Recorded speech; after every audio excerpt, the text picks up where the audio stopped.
Hello and welcome to the Go Fish Village podcast. I'm your host, Joshua Mercer, where we teach folks just like you how to create financial freedom through real estate.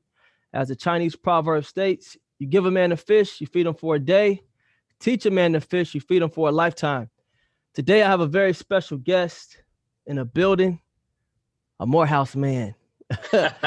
They say you can always tell a Morehouse man, but you can't tell him much.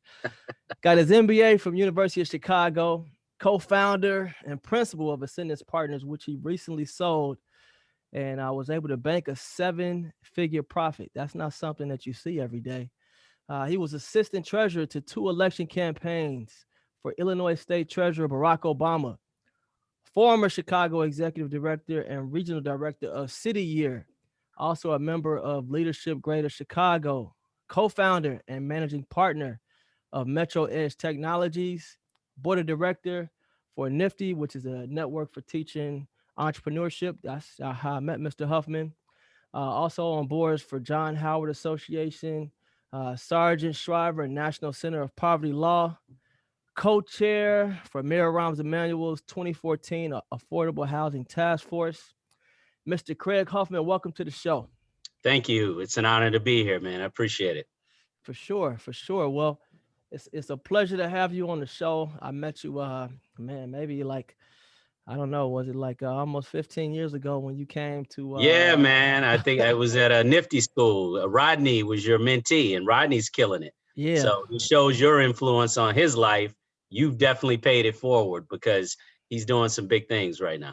I know, man. Rodney, he was my student. He won those entrepreneurship competitions. Next thing I know, he graduated. He was making more money than me. I said I had to get out of, I had to get out of teaching as soon as that happened. Yeah, there you go. There you go. All right, my work here is done. Yeah, I got to step my game up. The student has become the teacher. Exactly. So you, we live in this COVID environment. It's affected a lot of different markets in different ways. And we know real estate is one of the markets has been tremendously affected, especially commercial real estate, which is where you've been able to carve a niche in, but you were able to sell one of your ventures for a 7-figure profit. I mean, how does a brother do that? That's what I want to know. Yeah, well, it's a little more involved, but long story short, I was able to start in real estate back full time in 2004. I was buying 2 flats, single family homes. That was a company prior to Ascendance Partners. And I really learned the game, man. My wife, who was my girlfriend right before then, had a cousin who was a real estate foreclosure buyer. And he just gave me enough to get me in the game. And then I had to figure the game out on my own. So I started, like most people do, from the bottom. I don't come from money. My parents were educators, which means we were okay, but we certainly were not rich. We weren't poor, weren't rich. We were in the middle. We could pay bills and have a little something left over after taking care of things. So I got into the business, man, and Ascendance really was a culmination of relationships that I was able to leverage actually from my nonprofit days. I started my career wanting to help improve the world, or the cliche is help save the world, right? And I morphed into a person that wanted to own a little piece of the world, which goes in line with the whole philosophy behind Go Fish. And so because I was spending a lot of time trying to raise money from rich people in my 20s, I said, man, how do I get to sit on that side of the table and write some checks, right? And not ask for the checks. Right. And similar to you, right? You were a teacher, you had Rodney, so the journey was very similar. And for me, I had relationships I had developed, just so happened with some top commercial real estate guys, but they never did anything in the neighborhoods where people looked like you and me. And so I used to ask them, hey, how come you guys don't go to the South Side, West Side? They'd be polite, kind of dance around it. And I concluded, it's not really what they're focused on.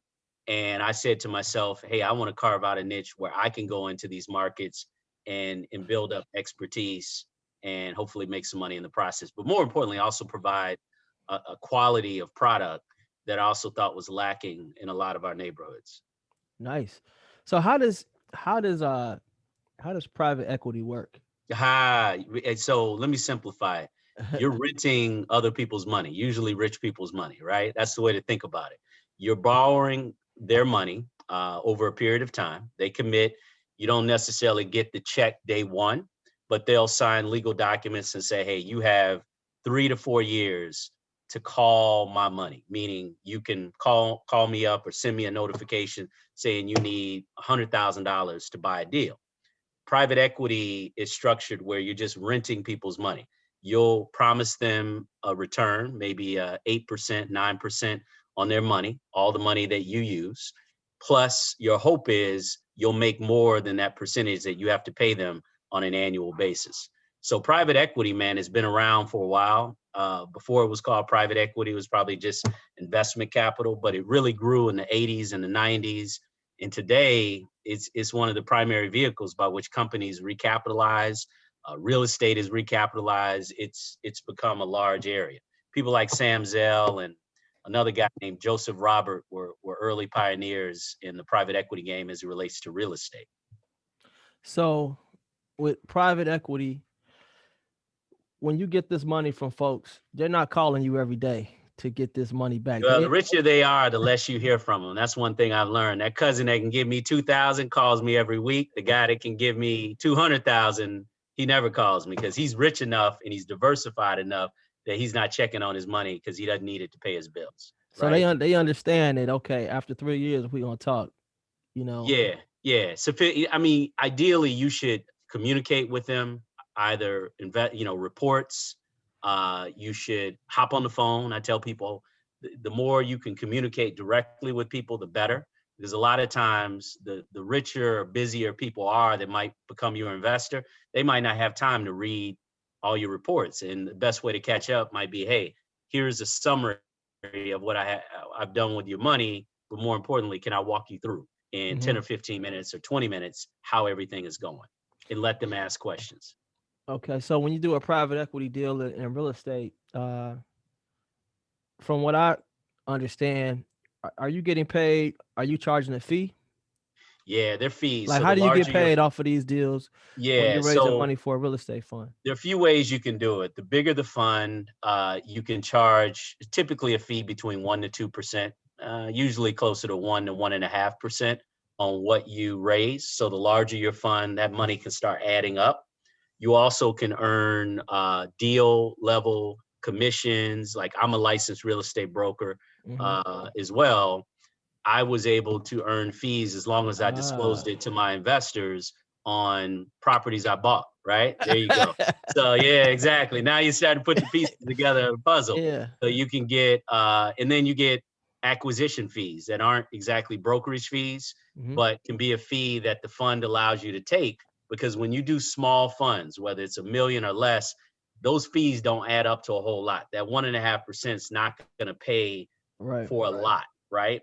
And so you have to, the smaller the fund, you usually get more latitude on charging fees. Like if you raise a $200 million fund, they don't want you earning commissions on properties you buy.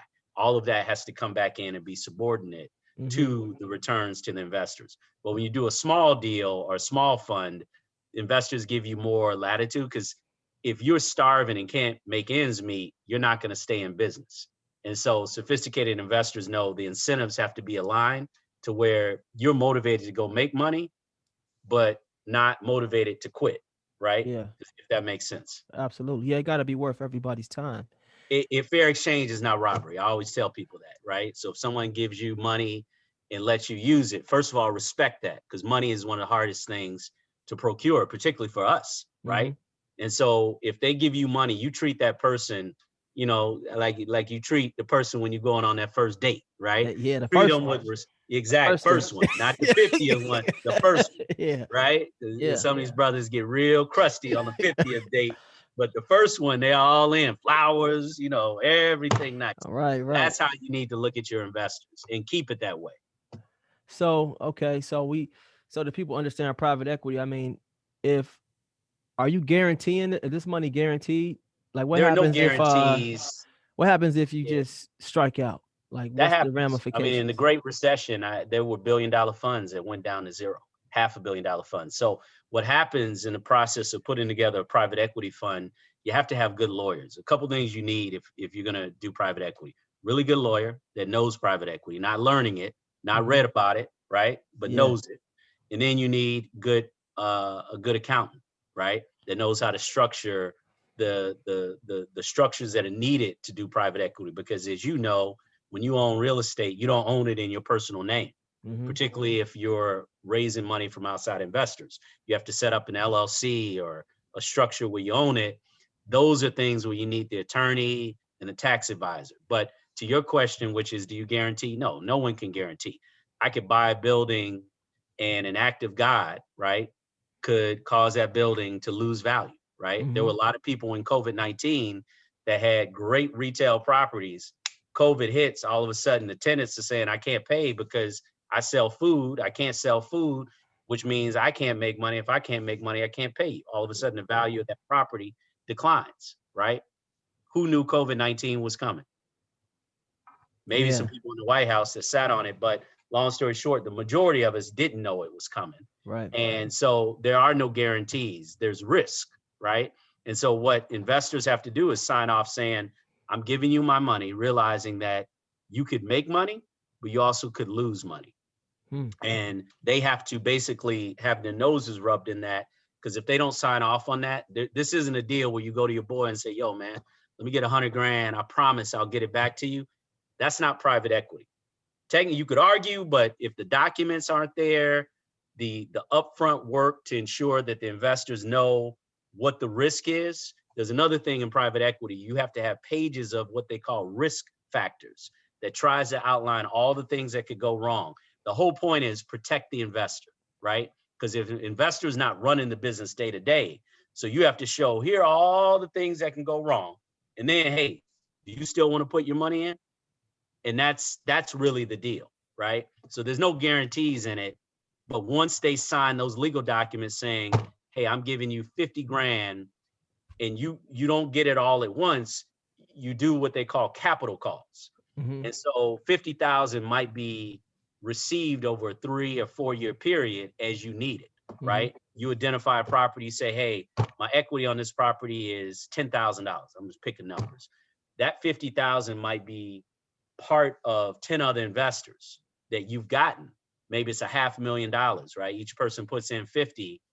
That money is called on a pro rata basis. So each person pays a percentage of what you need of that $10,000. So in the case of, if it were a $50,000 equity investment, each person, I think, would kick in, the math would be like 5 grand, right? And so if someone fails to fund once they've signed those docs, you could literally sue them, right? You probably wouldn't if it's only a small amount. But in the case of large private equity funds, you'll have institutions that'll commit, I'll fund you 200 million. Well, if they wake up and decide they don't want to do it, that's a problem. You got a big Yeah. hole, Yeah. right?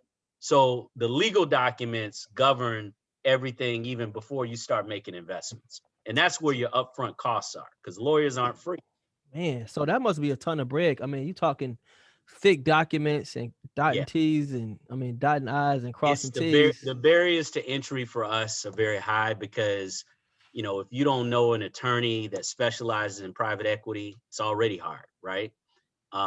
If you don't know other folks that know the business, it's hard. I knew people that were in the business and they became mentors. That's a big thing I want to focus on.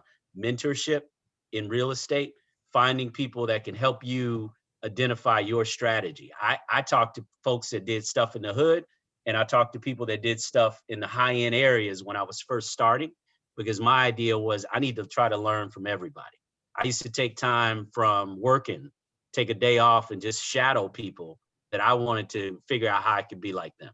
It was Mm-hmm. my own time. I took personal time and just figured it out. I wrote a business plan. I focused on everything, but finding mentorship is key, man, because a good mentor can help you figure out who's the right attorney, who's the right accountant, who's the right, contractor. That's another piece, right? We haven't even gotten to. Yeah. So what is is essentially what you did? Is that the same as syndicating?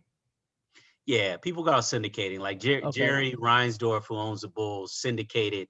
He raised capital from investors to buy the Bulls back in the day. I think it was like 20 some million. And they're obviously worth a lot more than that today. Yeah, that was a nice situation. So why not go to, debt financing? Why do private equity? Yeah, debt is harder. Debt's usually more expensive, depending on the deal. Debt will only go so far in the structure. So if it's $100,000 property in the current environment, you might only get 60,000, 70,000, maybe. Maybe, there's some loan products where they'll charge you higher interest and you can go 80, 90%. I know what those loans called. It's been so long since I've had to use them. Um, Hard money loans. Yeah, yeah. Yeah, High if those interest. are still out there. I know a couple guys that still are in that space, but it's really an option, man. If you don't know any rich people, the decision is made for you, right? Because you can't get private equity if you don't know people willing to invest it. But all you can do is borrow. Debt, here's the biggest difference, right? Here's your question. Debt has to be repaid. Right. Think of it this way. The bank is like a mobster. He's going to turn you upside down, shake you, and if you don't have it, then he's going to take what you own to recoup that loan. Mm-hmm. Equity is saying, look, I'm buying into the business plan. If you make money, I make money. If you lose money, I lose money. So it's a different profile. Debt, that encumbers your asset. They take your property if you fail, maybe take your home, take your car, whatever it may be that you have pledged. Yeah, ruin your credit. So that's right there. That's debt versus equity. Mm-hmm. Equity is saying, hey, I'm in and I'm gonna ride along, but I'm not gonna be capped. Whereas debt, they can only make so much. They don't get a share of the profit in most cases. Wow. Okay. So in your business plan, I mean, you like you said, you sold it for a 7-figure profit. How much? I made a lot of other people a lot more money than that. You always get paid last. So I made rich people richer. Uh-huh. And then in the process, by renting their money, I made myself some money. In the Well, grand scheme, that's key. I mean, because now if you go back to them saying more Yeah. money, who's not going? That's right. Who's going to tell you no? You know No, what I that's mean? right. As long as the idea makes sense. Look, if I Yeah. come to them and say, hey, I want to open a chicken farm in Wyoming, they'll look at me and say, Craig, what do you know about chicken farms in Wyoming? I'll say nothing. But so, your business plan still has to make sense to them. But that hurdle of, can I trust you with my money? You initially can get over that, right? Yeah.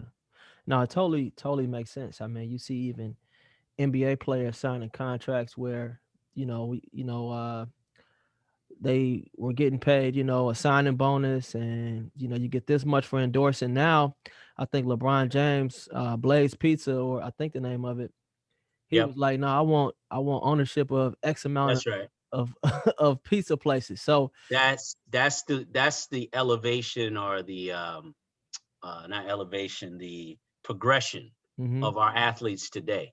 When guys were coming along saying, hey, I want a piece of the company, that just wasn't the way people thought, Yeah, right? that's a Like, whole nother conversation. Yeah. that's a whole nother conversation. So That so if when we talk about having lawyers and accountants and not having access to this stuff, um, about how much did that cost you initially before you said, okay, now my business plan is solid.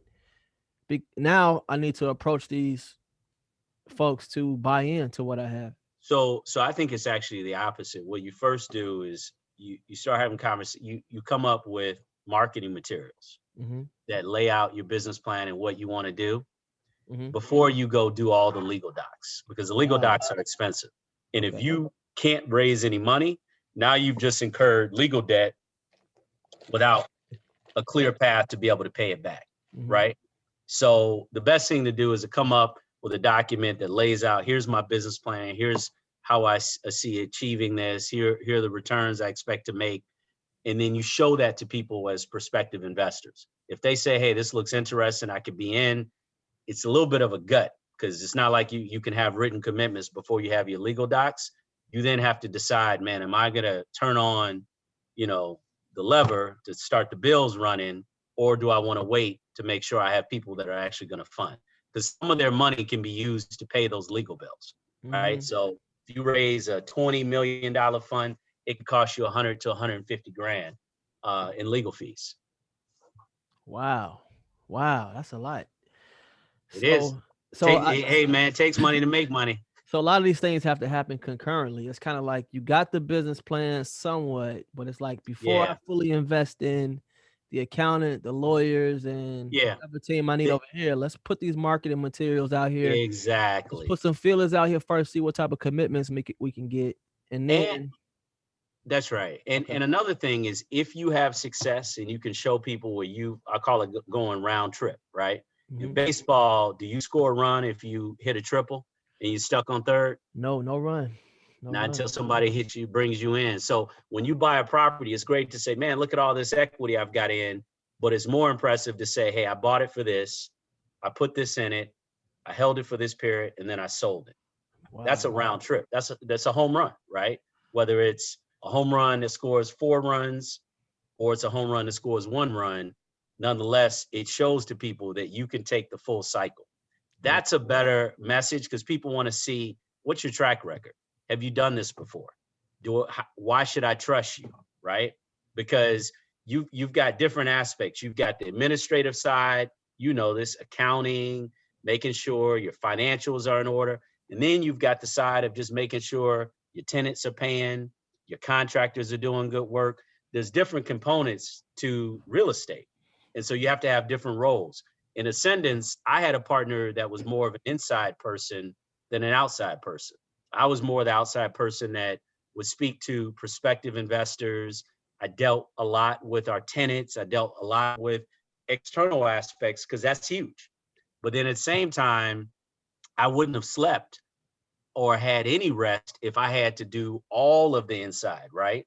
The financials and the reviewing to make sure just your LLCs stay in good standing. There's just levels and levels and levels.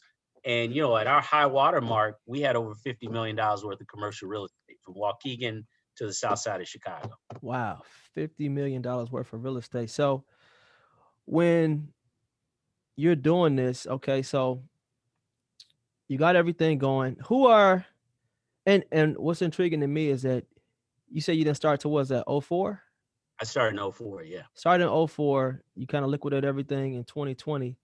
Yep. I have my property for in 07. I ain't got 50 million. It's numbers game, I baby. don't have close to that. How do Hey, you if go you from buy one property, the numbers are gonna look different than if you buy 30 properties, yeah, right? no, I'm teasing. So how do you go from you had the skill set already, I you know what I learned. mean? I mean, I didn't grow up in a How did family that you knew real estate.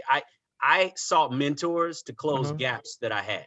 I Okay. was always sitting down, listening to people, reading books. This was a little before podcasts became But you have popular, but a secure career as an executive, right? I gave up. I gave up that career. I jumped out the plane and didn't So know my, it was so my parachute. question is what gave you that type of confidence knowing to, you got a leadership greater Chicago, like you just don't sneak in them organizations. You're on board of Yeah, directors and you say, you know yeah, what, this real estate thing is cool. And we know a two flat, you'd be lucky if you're making $800 a month off a two flat. You yeah, immediately yeah. did, what gave you the confidence Well, to say I'm a scale? if you get 100 of them, it gets interesting, right? There you That's go. where the numbers game starts playing, but it's not easy. For me, man, it was always ownership. I Uh-huh. knew that those that own get to have a different voice at the table than those that proverbially rent or, figuratively speak, rent. So because I started my career raising money from rich people, I Okay. got to be up close and see, man, there's a lot of choices. Like, how many times do you get to take a vacation with your family and the Mm-hmm. freedom versus, I had been raised by family that said, get a good job, get a Mm-hmm. good job, get a good job, right? So when I first told my mother had passed before I became a full-time entrepreneur, he looked at me like I was crazy. He said, man, you've gotten all this education, University of Chicago, Morehouse College, and you want to be an entrepreneur? Like, what are you doing? But he came from a different generation, born in 1932. He, never really had avenues. He couldn't walk into a bank and get a loan like I could by the time I was his age. And Mm-hmm. so oftentimes the dreams of our ancestors that are deferred are upon us to pick up that baton and carry it. And I felt like, look, my parents provided relatively middle-class lifestyle, but is this what I want or do I want more? Candidly, had I not seen the more in people that I was interacting with, maybe I would have been content, right? Mm-hmm. Maybe I wouldn't have had this vision, but I suspect differently because when I was in college, man, I had a business. When I look back, I've always had an entrepreneurial hustle. I had a t-shirt company when I was in high school, graduating, about to go to Morehouse. I had my first business. My older brother was my partner, selling t-shirts with sayings about Morehouse College and Spelman on the campus. I didn't look at it as entrepreneurship. I just looked at it as like, man, I need some money to be able to take my girl out on the Yeah, weekend. that's And real. so, what's the old saying? An empty pocket can be the best teacher. And for Uh-huh. me, that was the first teacher. My parents were like, "Hey, we helping you in school. You better get a part-time job. You want to have some excess money on the weekends. I could get a job or I could create a job." So that's really where the first step got taken. I was able to get a car while I was in college. I was giving people rides to the airport. This is before Uber, obviously, and I was kind of doing. I always had some hustle, man. I was always looking at things, and I wasn't even a business major at Morehouse. Nice. So from a private equity perspective, we talked about lawyers, we talked about accountants. Who else? What are the other key players that you need to surround yourself with? Mentors, finding cats that have done what you aspire to do, and talking to them, man. People love to talk about themselves, right? There's Mhm. evidence here. I'm rambling, but they will tell you info if you really focus it on, tell me about your journey, right? Now, if they're having a bad day, maybe they won't, but if you get 5 people in a room and ask successful folks in the industry you want to be in, and you ask them about themselves, more times than not, most of those people will tell you, hey, man, this is what I did, this is what I did. And they're giving you kind of a playbook. And Mhm. then you adjust that to your own situation. So like when guys told me, man, my dad left me a trust, or I had this money, eliminate him. I don't have that, right? So Right. let me move to the next cat and see if his story lines up closer to mine, because you can learn good and bad from people that helps you form your own business plan. Mhm. That's interesting. When you go into the investors, I mean, what is a good rate of interest or a good return that you're saying, hey, Real estate historically, if you can give people 1.5 to 2 times their money, that's a healthy return in real estate, wow. because real estate is a get rich slow. People will talk about flips and yeah, the deals. Have I had a few deals where I double my money? Yes, but that is not the norm. The norm is more of a slow and steady. It's like in baseball, the guy that every time he gets up to hit, he gets a base hit. He never really gets home runs, just gets on base consistently. Mhm. Over the life of his career, that guy will have a longer career than the guy that hits home runs 1 out of every 10 times. That's 10%. Think about it. In baseball, if you hit 250, that's 25%.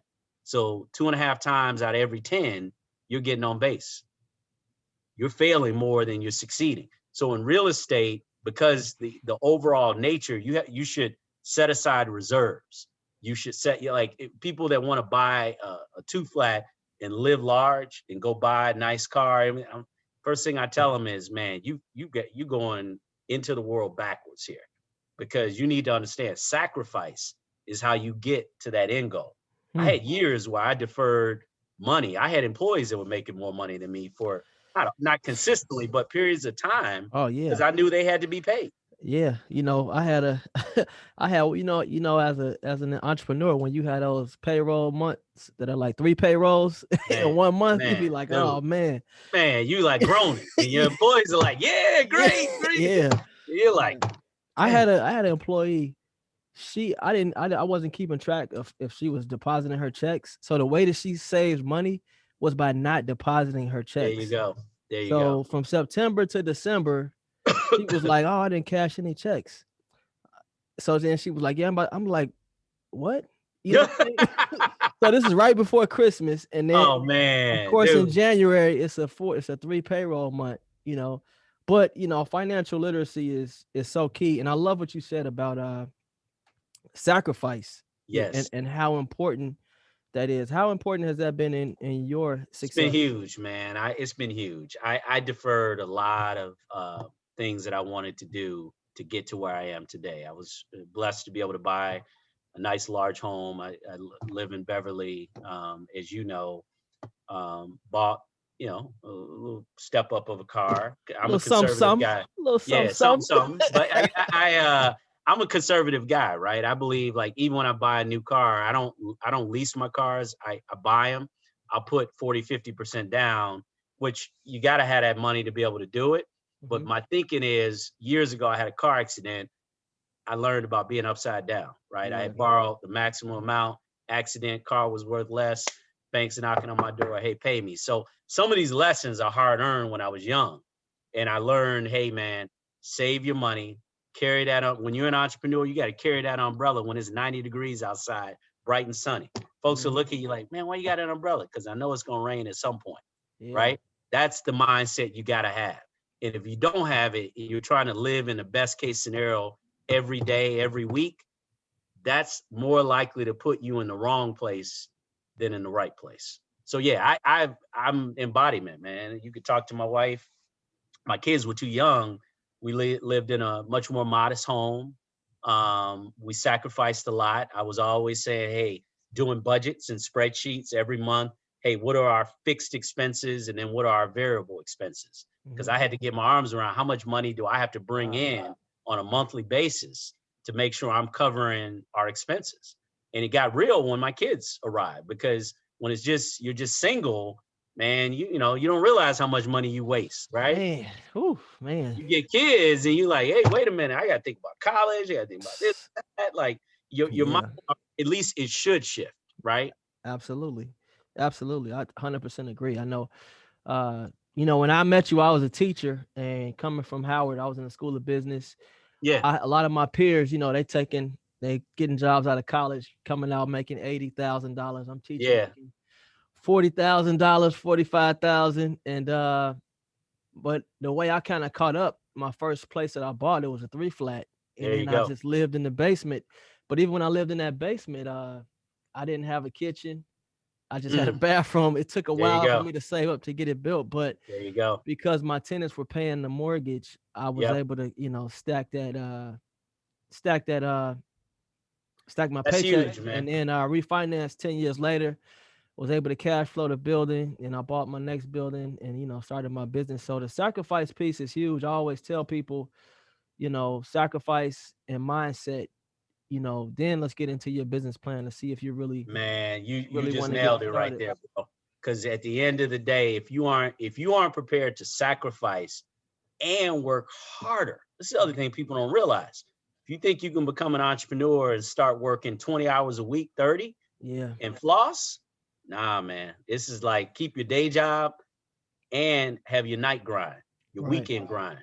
You know, Mm-hmm. when I started my business, really 03, 04, I was working 7 days a week. There wasn't a day that I was off. I Yeah. was on the computer, I was doing phone calls, whatever it was.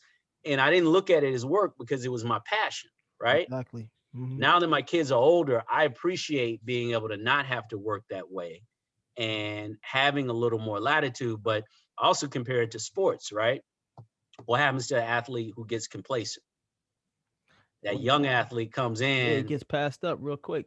bingo. And so you've always, sometimes I sit back and say, you know what? I don't want to lose and get to a point just because I've hit here. My goal is 100 times where I've reached, right? And I've got ideas on how to get there. And it's going to look different in the next phase if I'm blessed to achieve it. But in the first phase, there was a level of work that I still have to be willing to do. Man, no, that's great advice. And I think that people don't, before you even get into investing, to me, budgeting Everything, is everything. everything before you even get to that level, because it helps you develop discipline. You know. I, I'll give you an example, right? Like a lot of folks that are young have been forced to stay more at home, or at least they should. Some folks haven't been following social distancing, but let's just assume for argument's sake, you're not going out. Most people aren't going out as much as they used to. Mm-hmm. What are you doing with that money that you were spending, right? I, You're on I Amazon. You're on Amazon. yeah, well, if they're on Amazon, you're spending. Right. How They are you spending making? money. They I heard spending 50 money. Cent say, it might have been on social media. Look, I was successful. I had, top records, but I was only making money when I performed. And I said to myself, you're not really making money if you're not making money when you're not working. Yeah, earned income versus unearned income.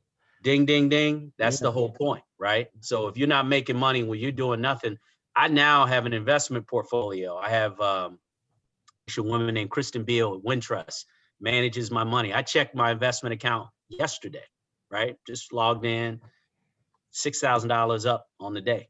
Man, let's talk about compound interest and the power of Right. compound interest. Yeah, They and I'm call a him conservative compound. They call him investor. compound Craig. That's what I'm gonna call him. I'm a conservative cat because I feel in my entrepreneurial life I take risks. So in my investment life with stocks and equities, I said, look, I don't want to take high risk. I don't want that company that could go from 0 to 100 and back to a 0. I want steady because that's not what I bet on in my professional life. And so again, I'm up and I said, man, I've been at home and hanging out with my son, my daughter, my wife. I'm up $6,000 on the day. Man, That's the mindset we got to get to. but Craig, what's crazy, and I'm right with you with that. When I found out the power of compound interest, that was like, I'm like, how come they didn't teach me this in like kindergarten? But everything is compound interest. Getting to work on time is compound interest. Everything. And the thing is, even with my employees, I literally talk to them about stock market with E-Trade. I'm like, let's write down the top 10 things that you buy or use every day.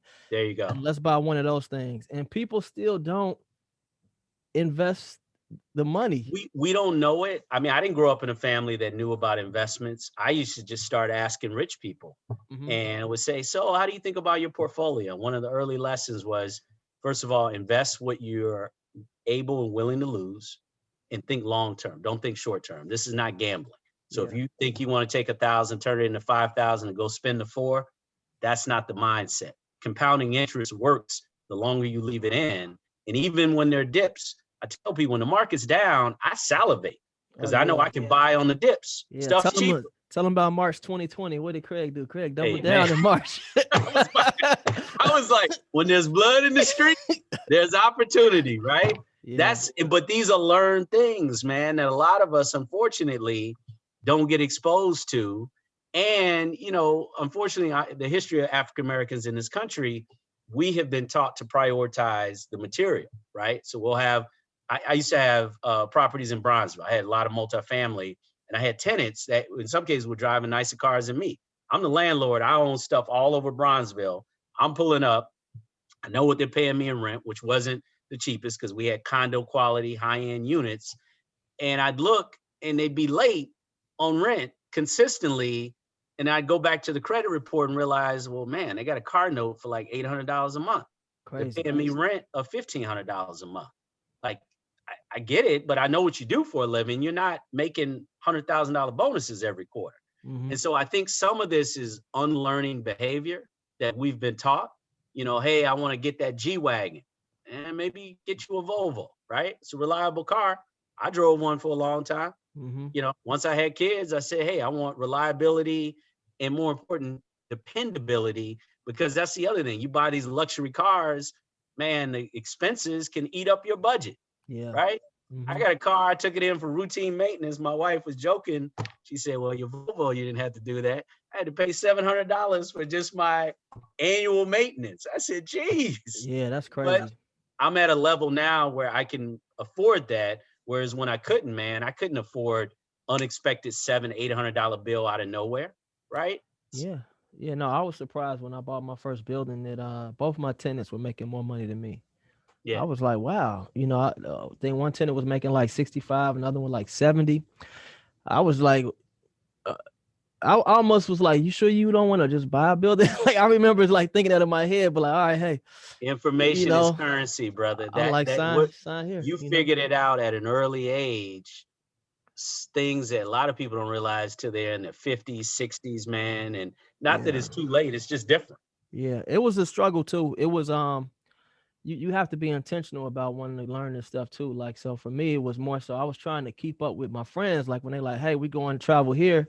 I'm thinking creatively, like, okay, how do I do that? Yeah, how do I know teaching, I'm not going to get no bonus. Yeah, so it took me, I'm not going to say I sacrificed my career because, as we had this conversation, I think about all the things that Nifty afforded me to teach my kids, from entrepreneurship to compound interest to just having that entrepreneurial mentality. And it's not saying you have to start your own business to be successful, but just having that That mindset. mentality of, even when I go work for somebody else, I'm gonna treat That's this right. like a business. I think the That's the nifty. huge point you just made, because at the end of the day, you can be entrepreneurial in a job.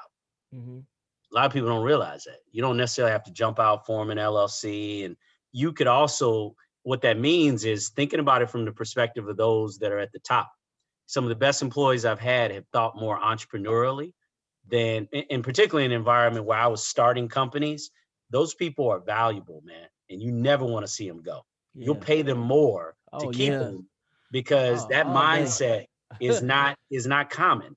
A lot of people look transactionally, like, okay, 40 hours, I'm here, you pay me. That's not the mindset of building. Mhm. And in some ways, those some of those same folks I've met are like, well, how come I'm not where I want to be? Well, you were transactional. Mhm. No, that's 100% key. How much was it when you formed the business? How much thought did you put into having an exit strategy? Not as much as I should have. If I were mentoring a younger me, I would say think about the exit before you think about the entry point. And like my new business, actually, we changed the name. It's Metro Edge Development Partners. We are very intentional, and we're negotiating with $2 billion REITs, which I know is a pathway to exit, right? So I'm being more intentional because, again, I wasn't a business major. I wasn't someone, my father was an educator. My mom was an educator. I didn't have any folks that could tell me, oh, when you sell a bit, I didn't know anyone that had sold a business growing up, not Mhm. until I was well into my career. And one of the things I realized is that the exit, it's like war. I tell people business is like war. Before you get into a war, know how you're getting out before you get in. Yeah. Think about that, right? Because if you Iraq, we didn't know how we would get. We thought we knew. We were there forever. And Yeah. so in some cases, doesn't mean that you should have a buy it, flip it. It might be 10 years, 15 years, or 20 years, but still know what are the things that I need to be doing to enhance value so that when I am ready to exit, because unlike I'll meet some people too, they'll talk about their businesses like their children. I'd never sell one of my children. I'd sell my business. Mhm. There's a difference. So I have a friend, he's got a successful business. He's like, hey, I'm going to keep this thing on what may want my son. Another thing I learned from rich people, don't force upon your kids. The whole point of setting up a business is to create choices, freedom. If my Mm. kids want to be social workers, teachers, librarians, or CEOs, doesn't matter. I want them to have a foundation that gives them freedom. And if they Wow. say to me, I don't want to be in it, that's fine. Sell the assets, convert it into a trust, a foundation. That's something we don't know. You can set up a foundation if you have enough money, employ your family generationally, right? They could basically get paid to give grants out on your behalf if you have enough money to justify that. So there are other ways of thinking about the exit, because sometimes people get caught up in what I have found is that by the third generation in a business, you normally will see some decline, because the person who's in that third generation didn't have to grind to build it like the first generation. It's rare when you can see it, but it's not common. It's more common that by the third generation, sometimes by the second, particularly if the business is very successful, they don't appreciate the grind that created all these possessions, Yeah. right? And so you're better off in some cases if my son or daughter says, hey, I want to be business, great, but I also don't want to hand them the keys to a Lamborghini before they've gotten their learner's permit. You Mhm. follow? They can't Yeah. become CEO without earning it. And so No, that's that the that makes a delicate ton of sense. balance. Right. No, I totally agree with that. And my mindset was different before I started doing this podcast, because I remember thinking for my first building, I was like, I'm gonna pass this down to my kids and blah blah blah. And then I had a guest on the show. He was like, He was like, sell that building, get it and get a bigger one, and then There sell you that go. one and get a bigger one. There He's you like, go. don't burden your kids with. As soon as you give it Yeah. to them, they got to make a big capital improvement. They in New York trying to get their career off the ground, and Bingo. this stuff in Chicago, and then they just gonna sell it off. And so they were saying, get it to a point where it's, they're just getting a dividend. They don't even have to go look at it. And Man, I'm gonna be honest. The money I'm earning right now, just off of the market, it won't always be this good. But while it is good, I'm taking it. I look and say, this is far easier than anything I did in real estate. Because look, let's keep it real. Real estate is a great way to build wealth. It is a tremendous way, but diversification is key. I meet a lot of entrepreneurs that have 100% of their net worth tied to real estate. What I started doing years ago was talking to wealth advisors. I had the privilege of meeting a guy at Citibank who advises the owner of a major franchise. And I used to he would invite me to baseball games and lunches, pitches, presentations, and I would just grab nuggets of what was being said. And I began to realize that like really rich people don't put 100% of their wealth in one thing. Small business owners will. You see a lot of small business owners, asset rich, whatever the business is, cash poor. That's typical in business, right? That's Yes. if you're doing what you need to do, Yeah. that's 9 times out of 10 more the case than not. I've been there. That's a Yeah. long part of my journey. No, yeah, But you rich on paper. rich You on know? paper. But then you get to a point and say, okay, how do I convert some of this into liquid assets that I can put in the market that are uncorrelated? I own data center REITs. I'm in the data center business because I said I want to diversify. And I'm watching a core site, for example, high performing $5 billion market cap firm. I'm, very impressed with their fundamentals. I own some shares of their stock, and that stock is doing well. They kick off a dividend, so compounding interest, right? I reinvest all of my dividends right now, right? So this is this mindset stuff, man, that a lot of people understand the basics of, business, real estate, but then, okay, what's the next level that really gets to that wealth mindset, and diversification is part of it. Too few of us have exposure to the stock market. Yeah. Too No. few. Yeah, way too few. And quick to buy stuff off Amazon, quick to buy Nikes and don't own any of it. You touched on something a little bit ago. I That's think right. it's a myth that our real estate is passive. Yeah, no, I agree. Outside operations, I can tell you it is a hands-on business. Yeah. Residential is 24/7. I used to hate in the evenings. I knew, man, the phones are gonna ring, and we had call services, we had online because most of our tenants got up and went to work every day. And when they got home, they would see, I got a leaky faucet, I got a leaky toilet. I was like, oh man, they're not calling me during the day. Once I got into commercial, I was like, oh wow, no one's calling me at 9 o'clock on Monday night, right? Mhm. Because commercial tenants are there during working hours. And Yeah. so that was the next phase. I moved up and said, man, I sold all my residential when I really did the analysis. I want to say 2015, 2016, because my conclusion was the amount of work I do here versus what I have to do on my commercial, I'm getting paid higher margin on my commercial. That being said, it's hard to get into commercial, right? So you got to get in where you fit in. And for most people, that's residential. Mhm. But again, what's my exit? If I can move upstream, buy a property not too big, have tenants that are not operating on the same hours. Now, people love multifamily because you can increase the rents every year. Absolutely. But it's not free lunch. Let's be clear. Yeah.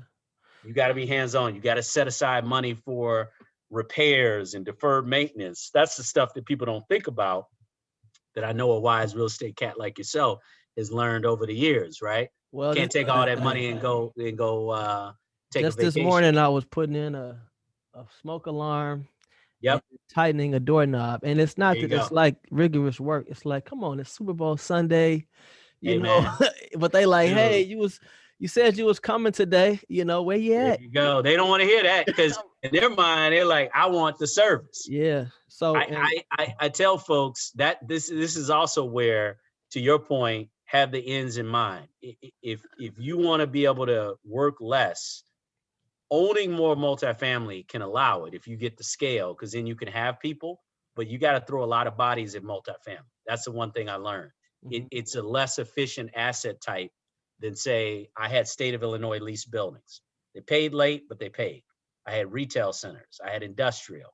Industrial, they were small business owners, 9 to 5 for the most part, right? So I wasn't dealing with stuff going on in the evening, and the likelihood they'll pay you gets even higher because if they can't operate their business, meaning you lock them out, evict them, And commercial evictions look nothing like residential evictions.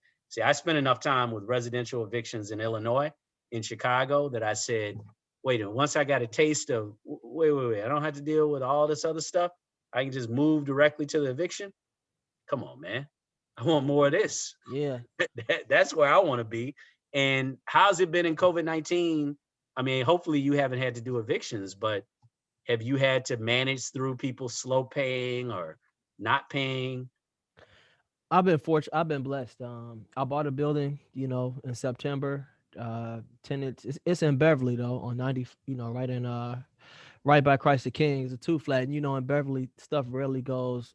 Multifamilies rarely go on sale. It wasn't and I just bought that building solely because I wanted to get a nice car. So the building was netting me, a Hey, I thousand like it. dollars a month. Yeah. My car note was 500. I was like, hey, this building's gonna pay for the car. And then my other tenants, two of them work in healthcare, one is retired. So healthcare has been going pretty hard.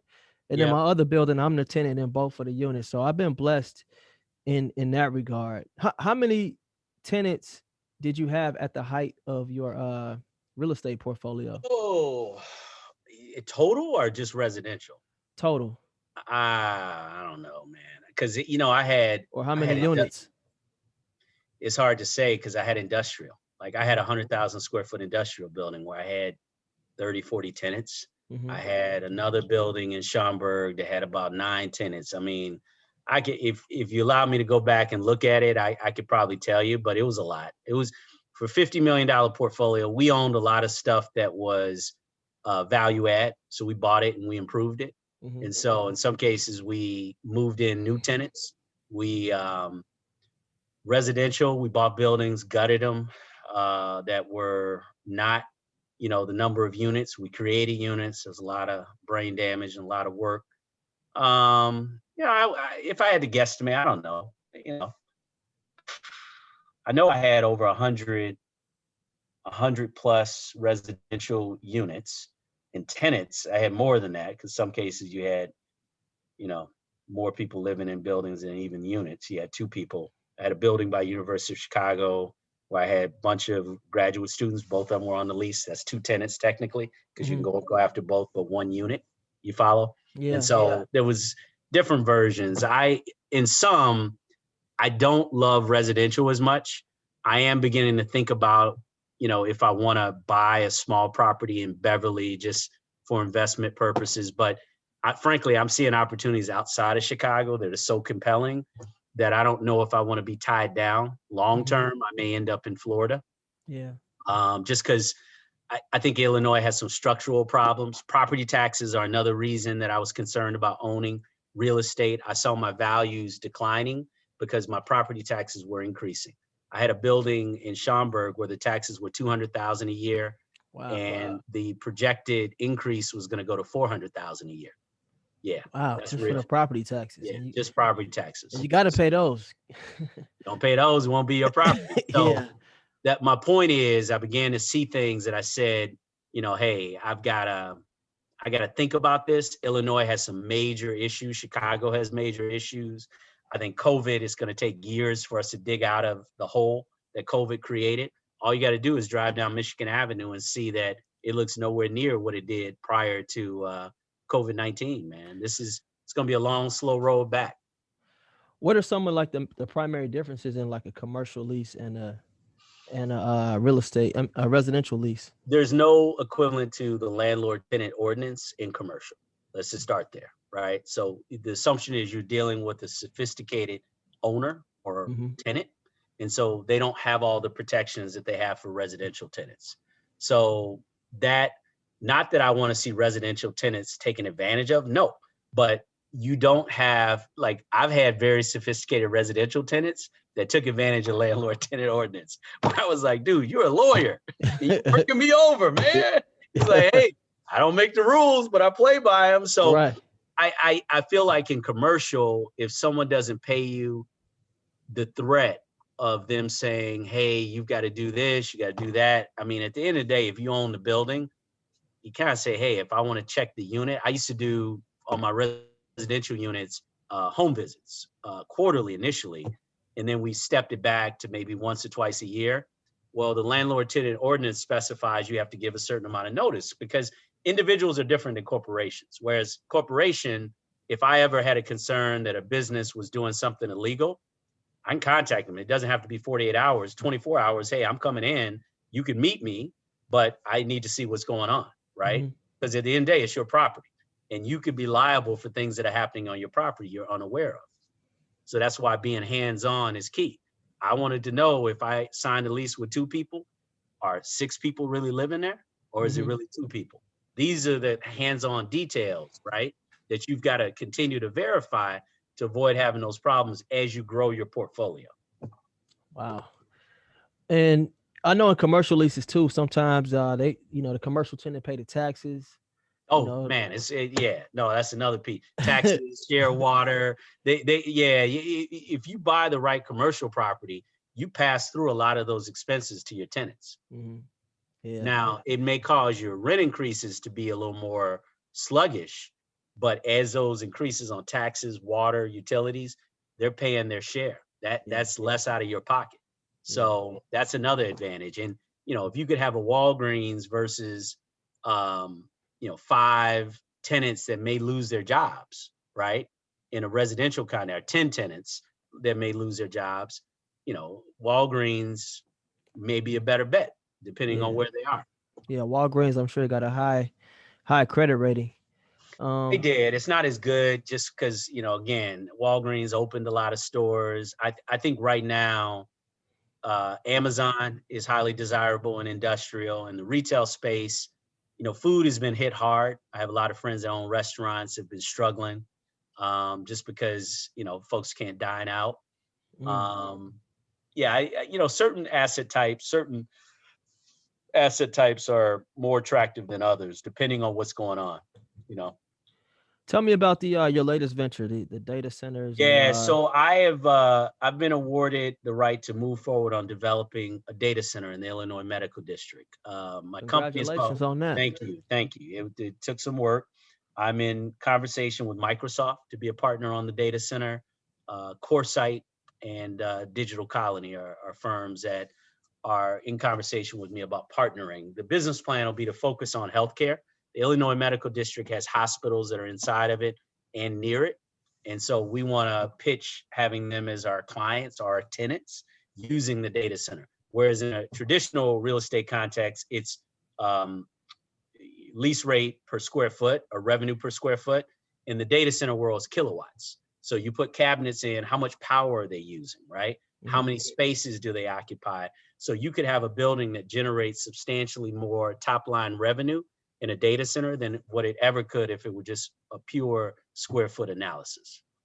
Wow. How did you get into something like that? How did you know? I had a building out in Schaumburg I bought that had a small data center in it. We're tapping into a data center right now that Zoom probably uses to do this call.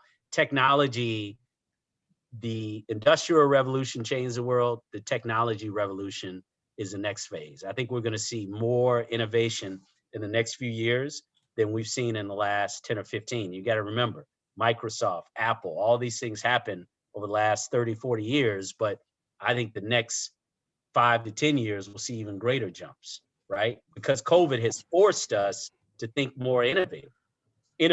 You have more people doing telemedicine, right? More folks communicating, whereas it has helped the technology world, it has badly hurt the airline industry, right? So I tell folks, on any trade, they're winners and losers, right? Yeah.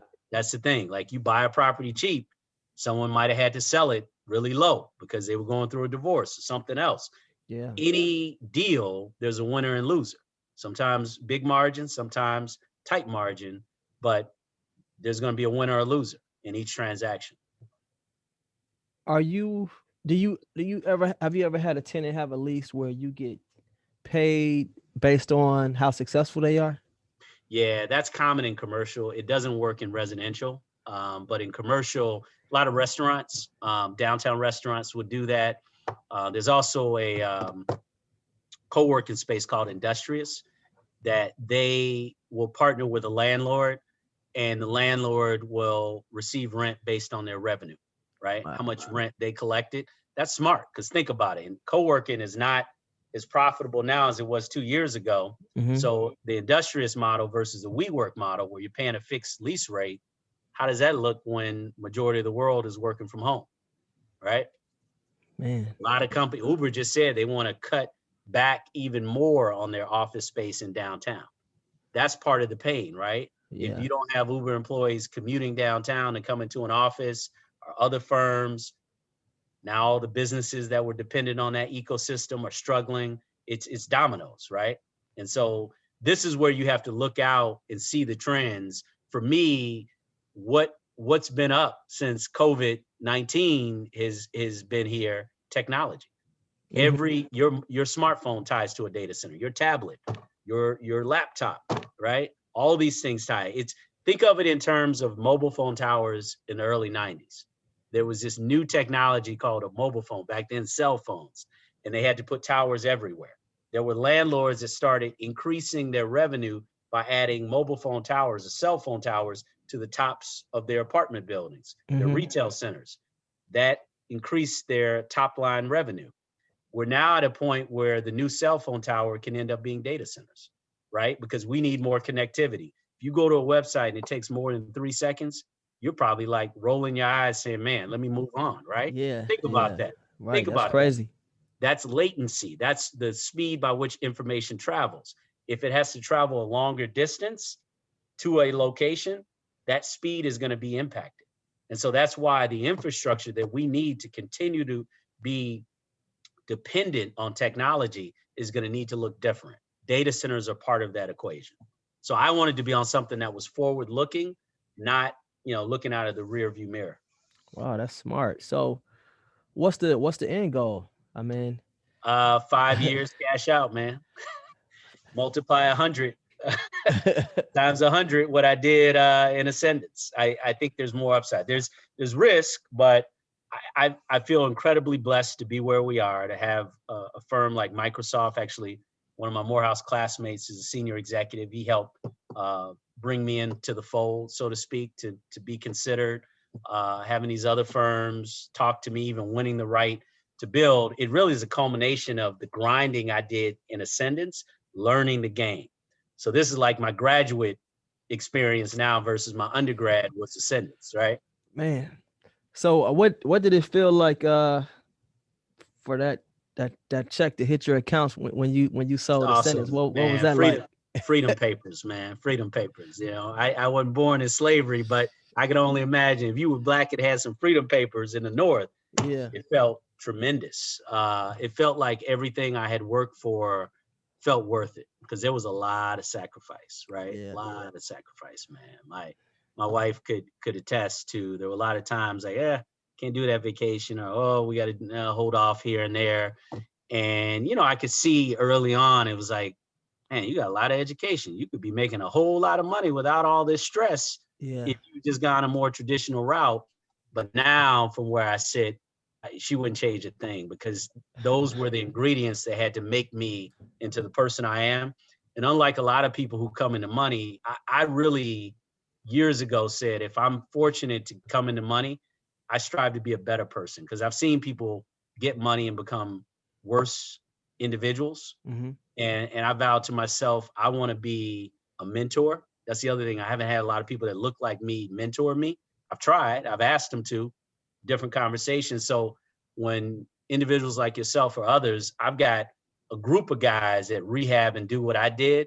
And I'm always like taking a call, right? Or like, hey, how can I be helpful? How can I make an introduction?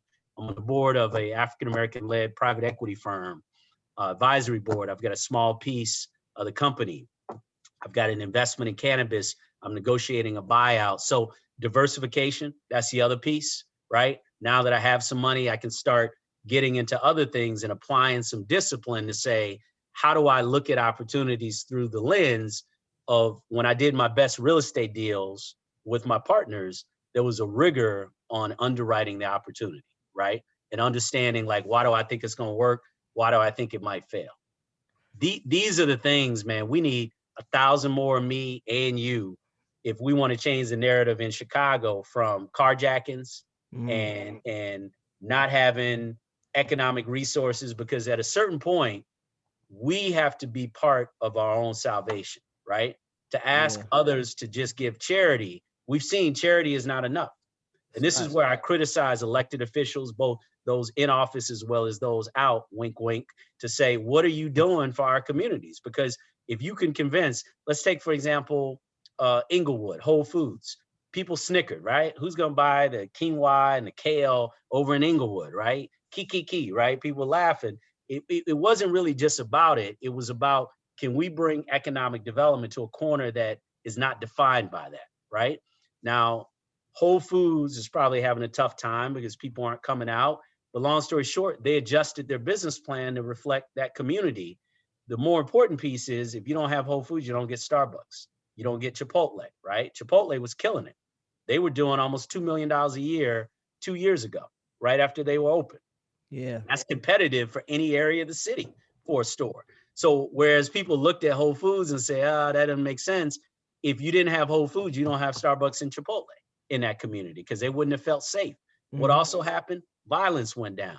Economic investment is going to be the key. And I hope that the administration now and others begin to realize you can't throw charity, right? One of the things that insulted me about the cannabis piece in Illinois is it's great social equity. There are too many young Black men that got put in jail wrongfully, in some cases correctly, but nonetheless penalized by a system. It's great that you want to clean that up and try to undo wrongs, but don't forget the economics, because the economics are very compelling. I can tell you, as a guy that has an interest in a dispensary out in Pennsylvania, the economics are extremely compelling. And so if you aren't having that economic conversation to go hand in hand with the social equity, you BSing, right? You're not having real talk, because what our communities need are investment, man. We need, again, 1,000 of you buying 2 flats and single family homes. Who's going to provide that capital to make that happen? That's where we got to start moving this conversation. Man, Pastor Huffman, I hear you. I know, brother. You get me rambling, man. I got my pulpit. I hear you, man. So if someone were to, I know it's not a simple answer, but if somebody wanted to create generational wealth in real estate, like what are some fundamental things that you would tell them? Buy a property, spend less on personal sacrifice to get to where you want to be. I think on that property, set aside reserves. Something will always go wrong in a building. You know this, right? Like, man, got to fix that hot water tank, right? You got to deal with leaky pipes, whatever it may be, right? And a lot of times this stuff won't even be caught in the inspection when you buy it. Yeah. And so plan for the rainy day and be patient, right? Like sacrifice, look for the deal, buy on value, not just in the real estate world, but also even in your own personal, right? Like I shop at places now that, I say, look, I don't ever want my kids believing that walking into Burlington Coat Factory is beneath them. Yeah. I've not done my job, right? That's funny because when I bought this building in Beverly, the one that, right next to Baracos, it was, the lady didn't pay her taxes. It was falling apart. So somebody bought her taxes, but I was coming to her every day, like, because my office was across the street. And I was like, I would love to buy this building. It'd be perfect. I could live upstairs. She was like, no. And the next thing I know, I was looking and it was like, you got 30 days to get your personal property out. They were putting up signs, and this Irish guy bought it. And then he sold it to me 6 months after that. And then I just had the vision for it. And so I did the rehab, but the sacrifice piece came because I had to move in with my in-laws. There you go. To rehab this building, you know, and this is me with, I had 2 kids. I got I own a business. I'm driving Uber. I was refereeing basketball games, and we moved back in with my wife. I own a business. I got employees. And I'm moving back in to the house where my wife grew up in, and we sharing a bed with my 2 kids and my wife. And we did that for 2 years. Hey, man. But when I bought this, what happened? Baracos came, they put $2 million into that. Then the plaza came, and I look up and I own, the equity or the appreciation was. You're on your way, brother. Just hold on to that building. Yeah. Hold on to that one, because you're in the path of development, man. Yeah. So that was a great testament. You are a reflection of everything that I've just said. And if you keep going, I mean, just the fact that you own a building next to that Baracos, and I know how that Baracos is doing, and the Yeah. fact that they've opened that banquet hall, right? Oh yeah. That it's a beautiful spot to be in. But like you said, I mean, earlier, like when you're on the neighborhood treated me so much differently from when I was paying rent. So Yes. when they were like, "Oh, you own this building. Oh, we love for you to sit up, come and get your thoughts Oh, about respect. about this project. We would love There for you you go. to speak at this thing about development." And then the owner of Baracos, he's like, "Yo, I'm trying to do this. What can I'm like, oh, okay, yeah, I'm at the table. Yeah, let's, You had, what did I say earlier? yeah, You got to be at the table, man. yeah. It What's the was saying? Be at the table, otherwise you on the menu. a different convo. I mean, even my bank Totally was different. like, they start asking me, "Hey, we got tickets to this game, seeing if you want to bring your family, go golfing." I was like, "Oh, me? Oh, okay, cool." It is It same was thing, it man. was it was different. It was That's definitely right. different. And That's right. and that year I stayed with my in-laws, I had made, more money than I had ever made, and I had sacrificed, like I wasn't buying clothes. It was just Yep. really just work, drive Uber, go home, go to sleep. Like it was like but it was tough. It was tough. Man, So that was yeah, the fertilizer for your success, man. What you've achieved is to be respected tremendously, thank you. I because appreciate it. you've created a path. And a lot of times, people will make this harder. It's sacrifice, man. That's a key ingredient, you know? It's a really key ingredient. So what tell me about a lot of the work, because it's not just profits with you. You do a ton of I do a community. lot of philanthropic work. Yeah, I serve on a number of boards. I was on Nifty. I'm now, Christine, who ran it, is running College Possible. I'm on their board, which helps kids not just access college, but finish college, because a Hmm. lot of times they'll run short on money while they're in school, and College Possible bridges that gap. I'm on a number of, I was on BAPA until recently. In fact, I need to recommend your name to join the board of BAPA. I think you'd be a great person to be on the board. I was on for a number of years, and I'm the treasurer of a $100 million plus health foundation Hmm. focused on improving health outcomes on the West Side. Um, I look, man. For me, it's not just about making money. It's great. It allows options, right? But to me, when I'm gone, that dash between the year I was born and the year I die, I want it to be more than just, man, he had a few bags, right? I mean, that's great, but I wanted to also Yeah, be, he did something with his life and leveraged it and used it in a way that went beyond just accumulating money. yeah. No, and people don't know that a lot of giving back, you get a lot You when do, you you do, do that. So you do.